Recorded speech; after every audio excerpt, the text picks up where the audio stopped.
number 4. A merchant wants to study the relation between price of tea and coffee in Ahmedabad city. He obtains the following information about prices of tea and coffee of the last 6 months. Calculate the rank correlation coefficient between the price of tea and coffee. ठीक है, हमें rank correlation find करना है. आप गलती से Karl Pearson की method का यूज ना कर ले, इसका आपको यहाँ पे बहुत अच्छे से ध्यान रखना है. सो रैंक कोरिलेशन फाइंड करना है, मतलब स्पीयरमैन की मेथड है यहाँ पे. सो प्राइस पर KG for T and price पर 100 ग्राम्स फॉर कॉफी, मतलब वेरिएबल एक्स एंड वाई लिख लेंगे एंड शुरू करेंगे क्वेश्चन नंबर 4. यहाँ पे मैंने टेबल बना लिया है, एक्स एंड वाई जो है वो लिख लिए हैं एज इट इज. तो आपको पता है रैंक कोरिलेशन मेथड है. सो रैंक हमें खुद से देना है, यहाँ पे R of x and are of Y खुद से देना है. ठीक है, सबसे पहले हमें चेक करना है कि क्वेश्चन में कुछ भी रिपीट हो रहा है कि नहीं हो रहा है. सो यहाँ पे देख लेंगे, यहाँ पे कुछ भी रिपीट नहीं हो रहा है. यहाँ पे भी देख लेंगे कुछ रिपीट हो रहा है क्या. सो यहाँ पे भी कुछ भी रिपीट नहीं हो रहा है. सो सिंपली हम रैंक दे देंगे. सो सबसे ज्यादा यहाँ पे कौन सा नंबर है चेक कर लेंगे. सबसे ज्यादा है यहाँ पे 450. सो इसे फर्स्ट रैंक दे देंगे. ठीक है, चलो उसके बाद 450 से कम 370 सेकेंड रैंक, देन 370 से कम 360 थर्ड रैंक है. ठीक है, चलो उसके बाद फोर्थ रैंक है 340. ठीक है, उसके बाद फिफ्थ रैंक पे आएगा 320. ठीक है, एंड लास्ट में रैंक है 300 का. क्लियर. चलो अब यहाँ पे सबसे ज्यादा कौन सा है. सो नंबर हम चेक कर लेंगे. सबसे ज्यादा यहाँ पे है 215 first rank, then 200 second rank, then उसके बाद आप देखेंगे 190 थर्ड रैंक, 180 और उसके बाद है 175 फिफ्थ रैंक एंड ये सिक्स्थ रैंक. ठीक है, चलो सो यहाँ पे रैंक हमने कंप्लीट कर लिया है. सिंपली माइनस करते जाएंगे R of X minus R of Y. ठीक है, 4 minus 3 is 1, 2 minus 1 is 1, 1 minus 2 is minus 1, 5 minus 4 is plus 1, 6 minus 6 is 0, 3 minus 5 is minus 2. Clear. Submission check कर लेंगे, इसका 0 हो जाना चाहिए, ये 0 हो गया है. ठीक है, चलो अभी आगे देखेंगे. डी का स्क्वायर करना है. सो 1 का स्क्वायर 1 ही होगा और 2 का स्क्वायर 4. सबमिशन कर लेंगे 8. क्लियर. सो अभी सिंपली आपको फॉर्मूला पता है, फर्स्ट फॉर्मूला ही यूज होगा. कुछ भी रिपीट नहीं हो रहा है तो CF का यूज नहीं करना है. So R is equals to 1 minus 6 into submission of D square divided by N in bracket N square minus 1. ये आपका फॉर्मूला हो जाएगा. Is equals to 1 minus 6 into submission of D square is 8 divided by N कितने हैं यहाँ पे आपके 6 है. ठीक है, सो 6 इन ब्रैकेट 6 का स्क्वायर 36 माइनस 1. ठीक है, so 6 into 8 is 48 divide by 36 minus 1 is 35. 35 into 6 answer is 210. 1 minus 48 divide by 210 is 0.22. 85 के बाद 7 है, so 86 लिखेंगे. 1 में से माइनस कर लेंगे, इस आंसर इज 0.77. 77 के बाद 1 है तो आप कुछ भी ऐड नहीं करेंगे, आपका आंसर क्या आ जाएगा 0.77. ठीक है, चलो सो हमें यहाँ पे आंसर मिल गया है. सिंपली फाइनल आंसर यहाँ पे लिख लेंगे. So therefore correlation coefficient between the price of tea and coffee is 0.77. ठीक है, जो कोरिलेशन कोएफिशिएंट है दोनों की प्राइस के बीच का वो कितना है 0.77 है. ठीक है, सो यहाँ पे हमारा क्वेश्चन नंबर 4 कंप्लीट हो गया है. अभी हम नेक्स्ट क्वेश्चन पे जाएंगे. Question number 5. The demand of an imported fruit in a local market is very uncertain. To know the relation between the price of the fruit and its supply, a vendor collects the information about the average price and supply for last 10 months. Find the rank correlation between the average price and the supply. ठीक है, आपको rank correlation यहाँ पे find करना है, मतलब Spearman की method से फाइंड करना है. So variable x and Y लिख लेंगे एंड शुरू करेंगे क्वेश्चन नंबर 5. सो यहाँ पे मैंने टेबल बना लिया है, वेरिएबल एक्स एंड वाई लिख लिया है. हमें रैंक कोरिलेशन फाइंड करना है. तो r of x and are of y हमें खुद से यहाँ पे फाइंड करना पड़ेगा, ठीक है। उसके लिए यहाँ पे चेक करना पड़ेगा कुछ भी रिपीट हो रहा है कि नहीं हो रहा है। सो यहाँ पे n इज इक्वल्स टू 10 है, सो आप बहुत अच्छे से देखेंगे कुछ भी रिपीट हो रहा है या नहीं हो रहा है। तो यहाँ पे कुछ भी रिपीट नहीं है, ठीक है। वेरिएबल y में भी आपको चेक करना है कुछ भी रिपीट हो रहा है। सो यहाँ पे भी कुछ भी रिपीट नहीं हो रहा है। अगर वेरिएबल रिपीट नहीं हो रहा है तो आपको r का फॉर्मूला पता है, r is equals to 1 minus 6 into submission of D square divide by n in bracket n square minus 1, ठीक है। ये फॉर्मूला यूज होगा। तो यहाँ पे CF नहीं यूज होगा क्योंकि कुछ भी रिपीट नहीं है, ठीक है। सो यहाँ पे हमें सबसे पहले रैंक देने हैं, तो शुरू करेंगे x r ऑफ x, ठीक है। रैंक पहले x को दे देंगे यहाँ पे। चलो, तो सबसे ज्यादा आप देखेंगे क्या है यहाँ पे आपका वेरिएबल x में, तो यहाँ पे हम चेक करते जाएंगे। सबसे ज्यादा है यहाँ पे 77, ठीक है। इसको फर्स्ट रैंक यहाँ पे दे देंगे। चलो, उसके बाद सेकेंड रैंक किसको देंगे, यहाँ पे 77 से कम है 68, सेकेंड रैंक, ठीक है। उसके बाद 68 से कम है 65, थर्ड रैंक। चलो, उसके बाद फोर्थ रैंक किसे देंगे, 65 से कम 50, ठीक है। इसको फोर्थ रैंक दे देंगे।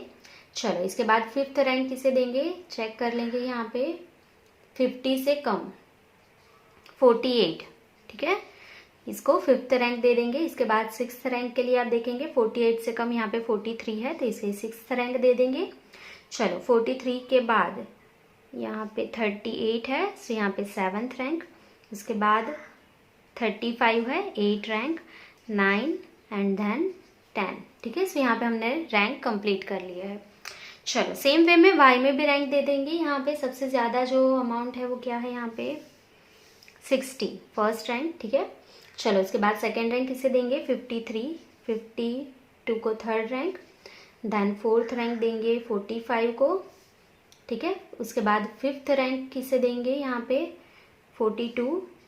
चलो, सिक्स्थ रैंक किसे देंगे यहाँ पे 41, देन उसके बाद 41 से कम क्या है यहाँ पे 38, ठीक है। इसे सेवन्थ देंगे, इसे 8, उसके बाद है 27 मतलब 9 एंड देन 10, ठीक है। सो यहाँ पे हमने रैंक दे दिए है।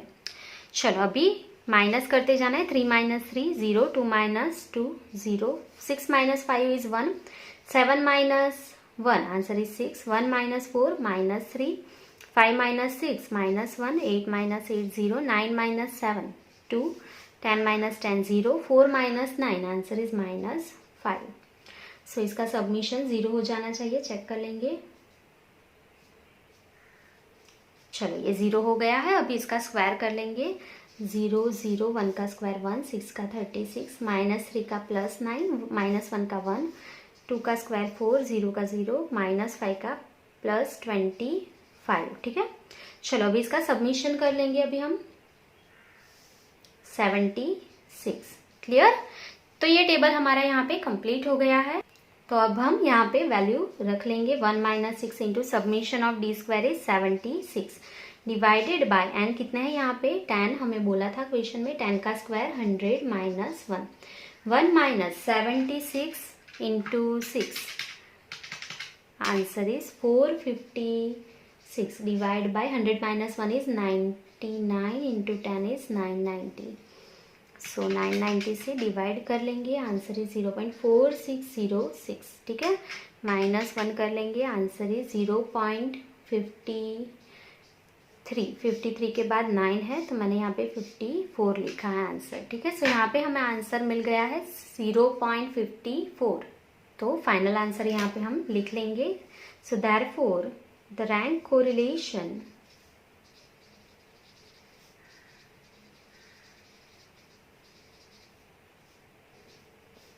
coefficient between average price and the supply is 0.54, ठीक है। दोनों के बीच में कोरिलेशन कितना है 0.54 है, क्लियर। सो यहाँ पे हमारा क्वेश्चन नंबर 5 कंप्लीट हो गया है। अभी हम नेक्स्ट क्वेश्चन देखेंगे, question number 6। To know the relation between the results of the examinations taken in a span of short time, a teacher has conducted 2 examinations in last 2 weeks and the rank obtained by 7 students are as follows. Find the rank correlation coefficient to know the similarity between the results of 2 examiners. ठीक है, examinations मतलब जो 2 rank दिए हैं उसमें कितनी similarity है उसको हमें चेक करना है, मतलब स्पीयरमैन की मेथड का यूज करना है. सो यहाँ पे हमें rank in test 1 and rank in test 2, मतलब डायरेक्टली रैंक दे दिया है. रैंक दे दिया है तो आपको खुद से रैंक नहीं देना है. ठीक है, सो हमारे पास यहाँ पे रैंक है तो हम डायरेक्टली सम को शुरू करेंगे. स्टूडेंट्स, रैंक इन एक्स मतलब रैंक इन टेस्ट 1 मतलब r of x and rank in test 2 मतलब आर ऑफ वाई जो दिया है वो लिख लेंगे एंड शुरू करेंगे क्वेश्चन नंबर 6. तो रैंक में कुछ भी रिपीट हो रहा है कि नहीं हो रहा है वो चेक कर लेंगे. सो यहाँ पे आप देखेंगे 1 2, उसके बाद 3 नहीं है, 3 एंड 4 नहीं है, 3.5 है. ठीक है, यहाँ पे आपको पेंसिल से राउंड कर लेना है. यहाँ पे आपको 3 एंड जो 4 है वो नहीं दिया है रैंक, ये 3.5 रिपीट हो रहा है. ठीक है, यहाँ पे कुछ भी रिपीट हो रहा है 1 2 3 4 5 6 एंड 7, यहाँ पे कुछ भी नहीं रिपीट हो रहा है. यहाँ पे 2 वेरिएबल रिपीट हो रहे हैं मतलब आपको सी एफ का यूज करना है यहाँ पे सम में. चलो तो यहाँ पे पहले माइनस कर लेंगे. अगर आपको आर का फॉर्मूला लिखना है पहले तो आप लिख सकते हैं r is equal to 1 minus 6 into submission of D square plus c f. ठीक है, ये फॉर्मूला यूज करेंगे. क्यों? क्योंकि यहाँ पे मैंने बोला है कि 3.5 जो है वो यहाँ पे रिपीट हो रहा है. ठीक है,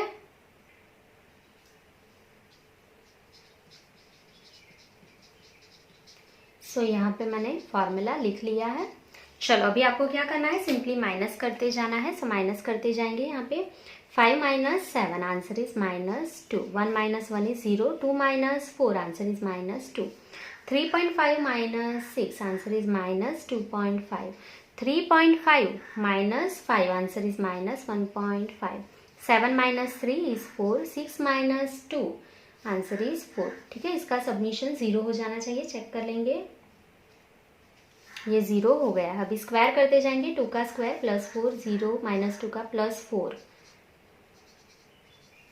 चलो -2.5 का 6.25, -1.5 का प्लस 2.25, 4 का स्क्वायर 16, 4 का स्क्वायर 16. सबमिशन कर लेंगे अभी हम इसका 48.50. ठीक है, अभी यहाँ पे मैंने सी एफ का टेबल बना लिया है. सो ऑब्जर्वेशन रिपीटेड, कौन सा ऑब्जर्वेशन रिपीट हुआ? 3.5. कितने टाइम? 2 टाइम्स.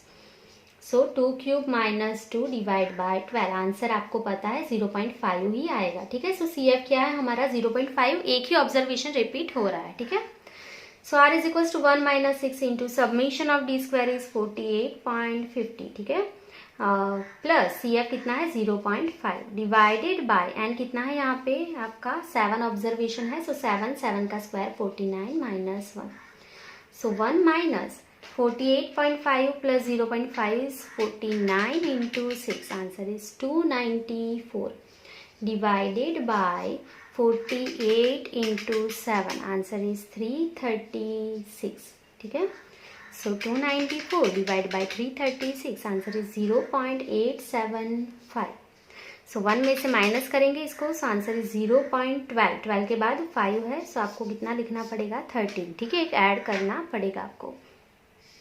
सो आपका आंसर मिल गया है 0.13. सो आप फाइनल आंसर यहाँ पे लिख लेंगे कि दोनों जो रैंक है टेस्ट में वो कितना है, उसका आर कोरिलेशन कोएफिशिएंट दोनों के बीच में 0.13 है. ठीक है, चलो तो फाइनल आंसर लिख लेंगे. Therefore rank correlation coefficient